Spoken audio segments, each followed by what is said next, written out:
All right, we're back. Topic 5. I've lost track at this point, but here we go. So this video is all about opinions. And so today's video is going to be a little bit shorter than usual. I recently accepted a new job and I start next week, and so I want to take this week and mostly just focus on, getting myself ready. But anyways, opinions. Something I've realized about opinions as I got older is that a lot of the opinions that people give you or advice is really coming from a place of someone else's own experience. So as an example, I remember, when I was dating, when I was entering the dating world a couple of years ago, sometimes my mom would mention things like, hey, maybe you're moving too fast. And something that I realized is that my mom had come from, being in a relationship where she was married to my dad for, 25, almost 30 years. And she's at a point in her life where she wants to really take things slow. And I've realized that is largely the reason why she's also, mentioning to me that I need to take things slow. But something that I've really started to do in my own life is just really use this idea, what I'm calling real-time qualification. So what does that actually mean? For me, that means being able to gauge, what other people, as an example, if I am dating someone, what does slow mean for them? What is a good pace for them? Because what might be someone else's idea of slow might be someone else's idea of being fast. And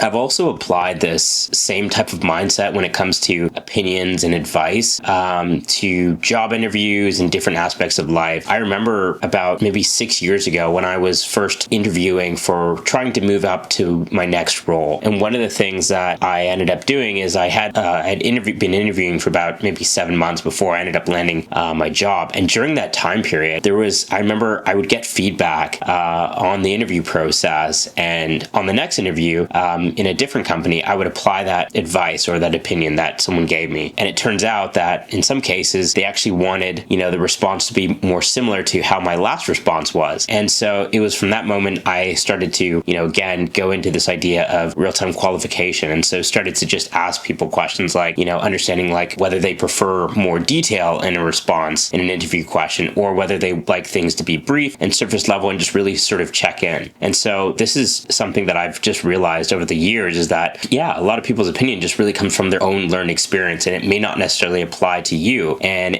you may actually have. And I think this is an important lesson that I learned, especially because as you grow up and when you're younger, I realized that you can be really impressionable and you can start to, it makes you feel like you want to take what people are saying at their word. And I think a lot of times people do mean well, but I've just really learned to, trust my own instincts and really start to, think about why I'm acting in any given way. And more so that I can take everything what people say with a grain of salt, because just because they've experienced something doesn't mean that I will experience the exact same thing. And that's it. This is just a shorter video today, so I will see you guys in the next one. And again, feel free to hit up the comments below if you have any other, feedback or stories that you want to share. All right, take care.